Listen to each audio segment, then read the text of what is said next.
धर्मनगरी हरिद्वार में सरेआम बीच सड़क पर कानून की धज्जियां उड़ाई गईं और लॉ एंड ऑर्डर को ताक पर रखकर बीच चौराहे पर एक युवक को दबंगों ने जमकर पीटा है। एक रिपोर्ट।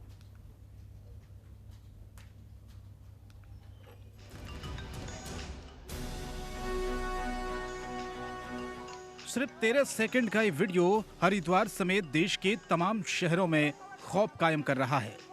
हरिद्वार के सिडकुल क्षेत्र में 5 युवकों ने बीच सड़क में सरेआम लाठी डंडों से पीटा है।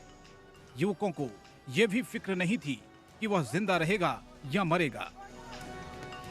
एक के बाद एक कई बार हर दबंग ने अपनी पूरी ताकत से सड़क पर पड़े युवक पर कई वार किए, लेकिन किसी के मन में कानून के प्रति जरा भी खौफ नहीं था।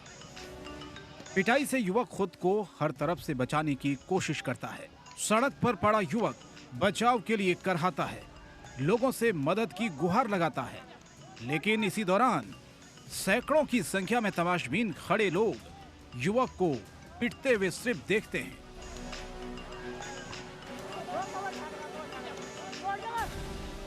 बेरहमी से पिटाई का वीडियो सोशल मीडिया पर वायरल हो रहा है। वायरल वीडियो पर संज्ञान लेते हुए एसएसपी हरिद्वार ने इस मामले में बताया कि पूरा विवाद चाय को लेकर हुआ था।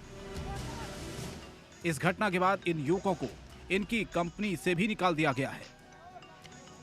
ब्यूरो रिपोर्ट, जनतंत्र टीवी। हल्द्वानी जेल के नव नियुक्त अधीक्षक प्रहलाद नारायण मीणा ने जेल में बंद कैदियों से मुलाकात की। उन्होंने कैदियों से बारी बारी से बात की, जिसके बाद मीडिया से बात करते हुए उन्होंने बताया कि हल्द्वानी की जेल में बड़ी संख्या में कैदी मौजूद हैं और आने वाली गर्मियों के मौसम को देखते हुए कुछ कैदियों को नैनीताल शिफ्ट किया जाएगा। साथ ही उन्होंने जेल में मिलने वाली सारी सुख सुविधाओं के बारे में बातचीत की। नवनियुक्त अधीक्षक ने बताया कि जेल में रहने वाले कैदियों की काउंसलिंग की जाएगी।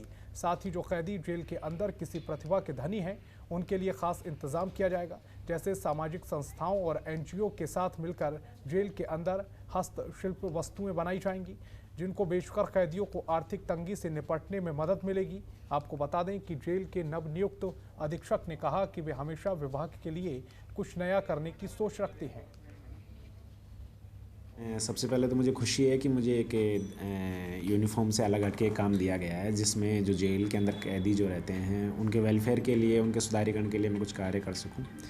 और मैंने जो हमारी जेल है उसको विजिट भी किया, और हालांकि जेल में जो फैसिलिटीज़ है और जो चीज़ें उनको दी जा रही है वो ठीक हैं, और वो इस सब चीज़ों से, माहौल से खुश भी हैं। लेकिन यह है कि चूँकि जेल में थोड़ी सी क्राउडिंग है, जो कैपेसिटी उससे ज़्यादा कैदी वहाँ पे हैं, तो हम चाह रहे हैं कि कुछ कैदियों को वहाँ शिफ्ट किया जाए।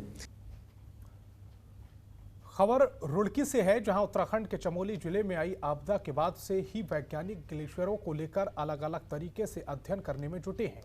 वहीं रुड़की आईआईटी के राष्ट्रीय जल विभाग संस्थान के वैज्ञानिकों का कहना है कि ग्लेशियर के साथ साथ उस जगह की घाटी और क्षेत्र का भी अध्ययन किया जाना चाहिए, ताकि लोगों को समय समय पर जागरूकता दी जाए। आपको बता दें कि ग्लेशियर झीलों के टूटने से आने वाली तबाही और बचाव के लिए राष्ट्रीय जल विज्ञान संस्थान के वैज्ञानिकों के सहयोग से डिजास्टर मैनेजमेंट अथॉरिटी ने 10 चैप्टर की गाइडलाइन जारी की है, जिसमें स्विट्जरलैंड की स्विस एजेंसी ने भी महत्वपूर्ण भूमिका निभाई है। NIH के वैज्ञानिकों ने कहा है कि गाइडलाइन के अनुसार हिमालयी झीलों का रोजाना सैटेलाइट और अन्य तकनीकों के माध्यम से मॉनिटरिंग होनी चाहिए। जानते हैं कि इस तरह की जो घटनाएं हैं, अभी तक इनके बारे में बहुत ज़्यादा लोगों को पता नहीं था। 2013 में जब केदारनाथ आपदा आई तो उसके बाद से लोगों को थोड़ा सा जागरूक हुए हैं, लेकिन और ज़्यादा जागरूक हों उनको ये, जिससे कि वो अलर्ट रहें, उससे जिससे कि वो सावधान रहें।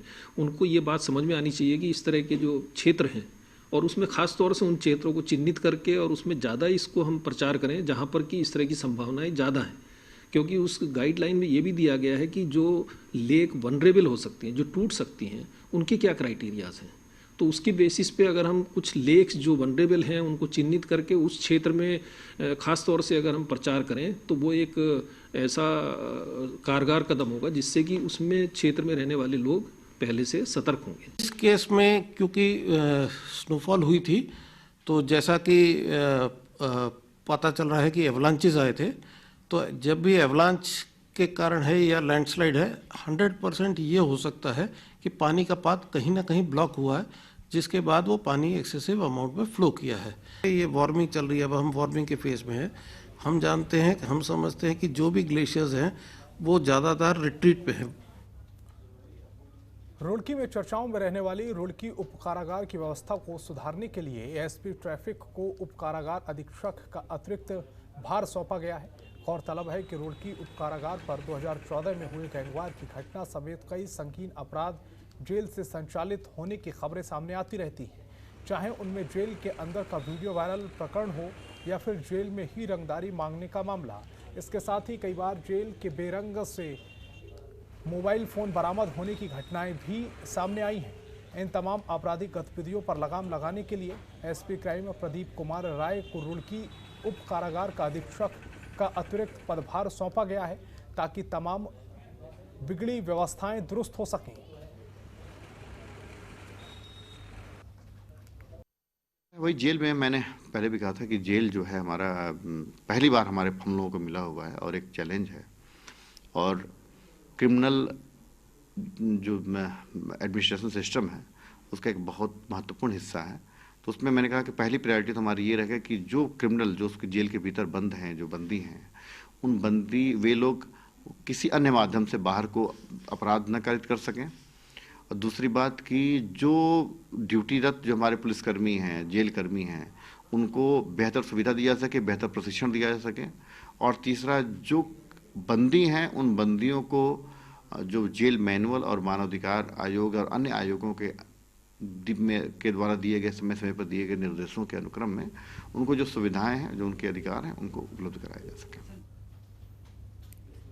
तो इस बुलेटिन में फिलहाल इतना ही। देश दुनिया की तमाम बड़ी खबरों के लिए देखते रहिए जनतंत्र टीवी। खबरों के निष्पक्ष विश्लेषण के लिए सब्सक्राइब करें Jantantra TV and press the bell icon. Never miss any update.